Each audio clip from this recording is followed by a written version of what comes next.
파울로 코엘료의 소설 연금술사를 최근에 다시 읽게 되었습니다.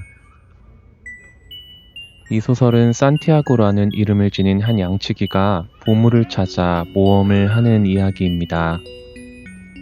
카톨릭 신부가 되기를 원했던 부모의 소망과 달리 산티아고는 신학교를 그만두고 더 넓은 세상을 알고 싶다며 양치기의 삶을 선택합니다.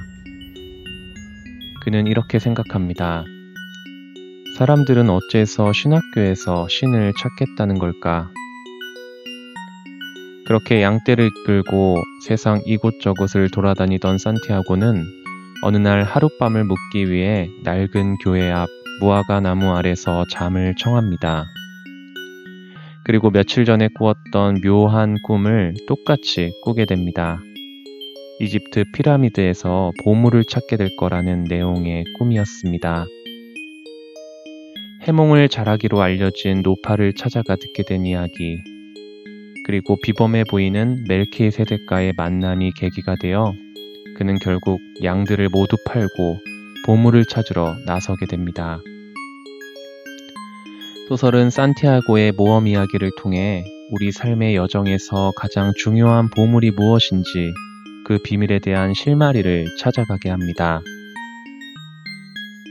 자네가 무언가를 간절히 원할 때 온 우주는 자네의 소망이 실현되도록 도와준다네. 소설 연금술사에서 가장 잘 알려진 문장입니다. 물론 이 말은 무엇이든 간절히 원하기만 하면 마술처럼 뚝딱 이루어진다는 허무맹랑한 메시지를 전하고 있지 않습니다. 저는 이 구절이 더 깊은 영성적인 의미를 담고 있다고 생각합니다. 소설 속에 자주 언급되는 핵심 단어가 있습니다. 자아의 신하라는 말입니다. 멜키세덱은 산티아고에게 자아의 신하의 귀를 기울이라고 알려줍니다. 자아의 신하라는 말은 해석의 여지가 있겠지만 대체로 자아실현, 자기 다움의 완성, 자기 내면의 깊은 곳에서 느껴지는 이끌림 정도로 이해하면 좋을 것 같습니다. 소설 속 자아의 신하라는 말처럼 저는 자신의 마음 깊은 곳에서 들리는 소리에 우리가 귀를 기울일 때만이 정말로 내가 어떤 씨앗을 품고 있는지를 알게 된다고 생각합니다. 본래 창조되어진 나의 가능성과 나의 몰입이 만나는 지점에서 그 씨앗은 반드시 열매를 맺기 시작한다는 겁니다. 멜키세덱은 산티아고에게 표지에 대한 이야기도 해줍니다. 보물이 있는 곳에 도달하려면 표지를 따라가야 한다네. 신께서는 우리 인간들 각자가 따라가야 하는 길을 적어주셨다네. 우리의 삶 안에서도 분명 그러한 표지들이 있었을 겁니다. 어떠한 사건을 통해서든 어떠한 사람을 통해서든 우리는 자신의 영혼을 꿈틀거리게 하는 이끌림을 한 번쯤은 체험했을 겁니다. 하지만 우리는 어른이 되어가면서 점차 이러한 시그널을 알아차리지 못하게 됩니다. 삶의 표지를 읽어내는 영적 능력이 감퇴되는 겁니다.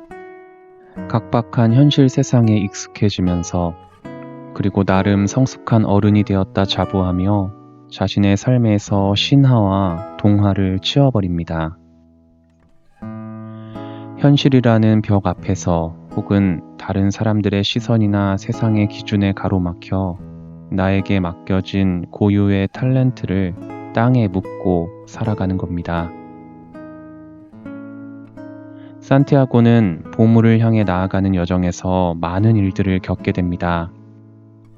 사기꾼을 만나 빈털터리가 되기도 하고 다시 양치기의 삶으로 돌아가기 위해 일하게 된 그릇가게에서 전화위복으로 큰 돈을 벌기도 합니다. 그리고 사막길에서 삶의 스승이 될 연금술사를 만나게 되고 무엇보다도 꿈에 그리던 운명 같은 여인 파티마를 만나 사랑을 하게 되기도 합니다. 이렇듯 산티아고는 좋고 나쁜 여러 상황들을 마주하면서 때때로 고민합니다. 그냥 그 자리에 머무를 것인지 더 나아갈 것인지 마음속 갈등을 겪게 되는 것입니다. 우리도 살면서 큰 시련들과 아픔을 만나기도 하고 반대로 기쁜 일들, 좋은 인연을 만나기도 합니다. 그리고 때때로 우리는 선택의 기로에 서게 되어 단호한 결단을 내려야 하는 순간도 찾아옵니다. 이후 산티아고는 연금술사와 동행하여 계속해서 보물을 찾아 나아가게 됩니다. 다시 큰 위기를 겪기도 하고 그 과정에서 연금술사에게 큰 가르침을 받게 됩니다. 산티아고는 결국 보물을 찾았을까요? 결말은 이야기하지 않겠습니다. 연금술은 본래 고대 이집트에서 시작된 화학 기술이면서 동시에 종교적 요소도 함께 있었다고 합니다. 세상 만물의 기원이 되는 물질들을 잘 배합하면 금도 만들 수 있고 불로장생의 금속까지도 만들 수 있다는 겁니다. 이러한 연금술은 근대 과학의 발달로 인해 점차 쇠퇴하기 시작했습니다. 하지만 20세기 심리학자 칼 융은 연금술의 의미를 재해석하고 이를 사람의 심리에 적용했습니다.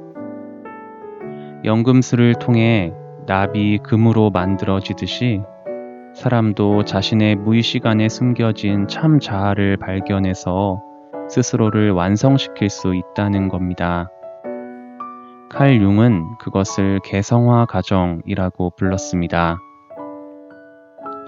칼 융은 연금술사들이 납덩어리에서 금을 만들어내듯이 사람도 개성화 과정을 통해 자신을 둘러싼 가면들을 벗어나 자신 안에 참 자아를 발견하고 실현할 수 있다고 말합니다. 연금술사가 산티아고에게 한 말을 다시 기억해 봅니다.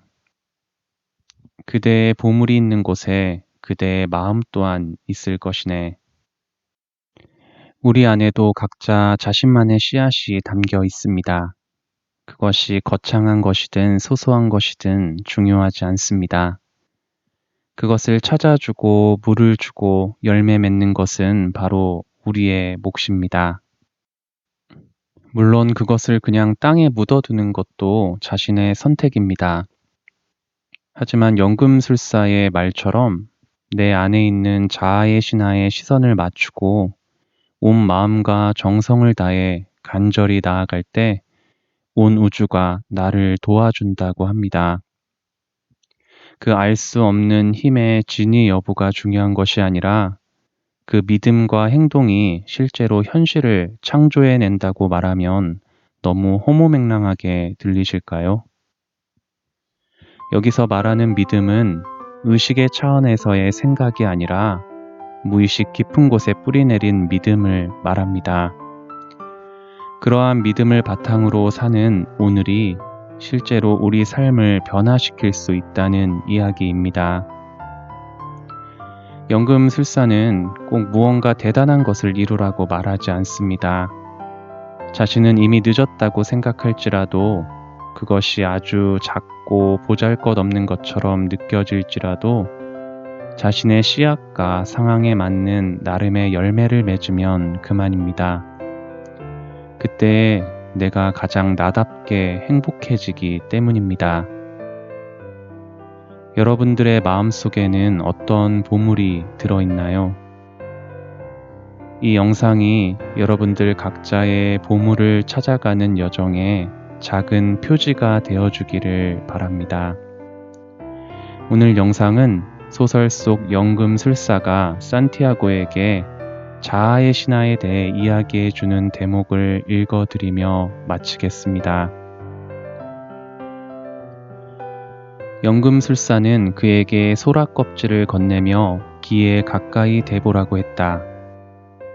그는 어렸을 적에 수없이 그랬던 것처럼 소라 껍질을 귀에 가져다 댔다. 바다 소리가 들려왔다. 바다는 언제나 그 소라 껍질 속에 있네. 그게 바로 그 소라 껍질의 자아의 신화이기 때문이지.